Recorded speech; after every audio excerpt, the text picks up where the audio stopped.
Good day, beloved. What a joy it is to live to see this day again.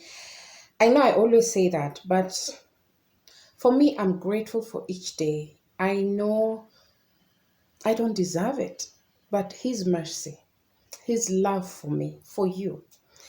And that's why you're here today, even just to listen to this message. And I'm grateful. I'm really grateful to God for allowing me, a sinner, allowing me to just speak to you, encourage us, and to share His word. Um, I was watching a video the other day. I love watching inspirational videos, and I was watching a video about a lady whose video went viral. Actually, she was caught on tape dancing after attending an interview. She had not passed the interview. She didn't even know if she was going to get the job, but all she knows is someone gave her a chance to go for that interview. And when they came it was the Ellen show. So when they came to the Ellen show, and her and her new boss were being interviewed, and the new boss was asked, "So, what is it that you saw in this girl?" And she said, "I felt I needed to give her a chance. She came to the interview in slippers. She had been going through a rough patch, but the boss didn't know. However, the boss had been through several stages in her life where she was rejected and people always turned her down whenever she went for job interviews. And she promised herself that when God gives me the opportunity to hire somebody, I will not judge them. I will not put them down. As long as they're good at what they do, I will give them a chance." And so she gave this lady a chance. And, they came on the show, and Ellen asked the girl who was hired, um, what made you dance like that, even though you didn't know if you had gotten the job? And she said, just the fact that someone gave me a chance. I've had a rough patch in my life. I've been homeless for 2 years, and things have just not been going my way. And I just really, really needed a break. And just being given an opportunity to go for that interview was a big break for me. And look where I am now. I got the job.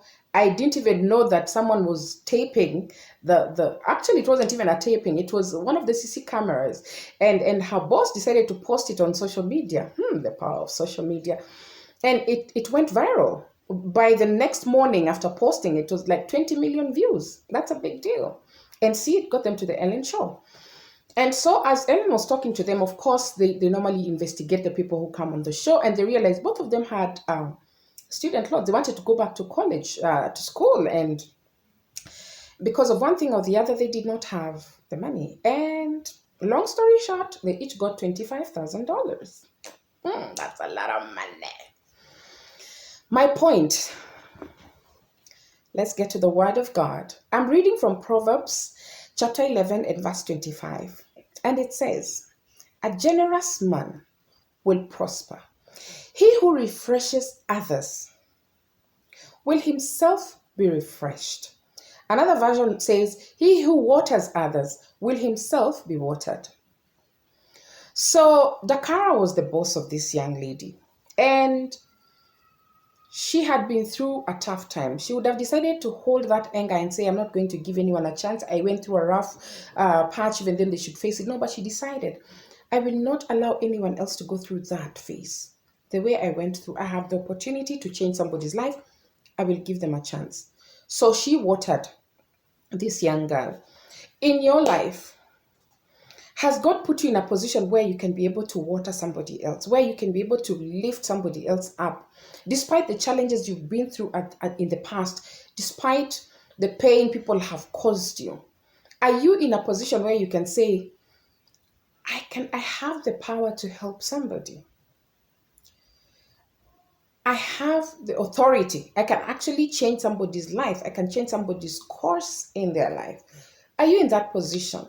It doesn't have to be a job. It can be anything. It could be whatever opportunity that someone is seeking. Could be business. Someone just wants a big break. Someone is looking to start a small business. They just don't even have that 1,000 or 5,000 to start the business, but you have. Are you in that position where you say, let me water somebody else? Because remember, acts of kindness always cause a ripple, and you pay it forward. So my encouragement to us today is, if you are in a position to uplift somebody else, to water somebody else, remember you also be refreshed. Just water somebody else, just help somebody else, just hold someone else's hand, show them the way where you have been. God has made you go through that experience for a reason. So while you're in that position, can you make a difference in somebody else's life? Not for you, not actually for you, not to gratify yourself, but to serve the higher good, the higher purpose, to exalt God, that God elevated you to that position so that you're able to help somebody else. It doesn't matter what it is. It could be that 100 bob someone just needed that time of need. It could be clothes. It can be anything. I pray that God can give you discernment to know when and who to help, because you never know where God is taking you. I pray that we all water somebody else. In whatever phase of our life we are in, water somebody else. And God will reward you. Remember, you are precious. You are royalty. Have an awesome, awesome week. And God bless you. Thank you for watching.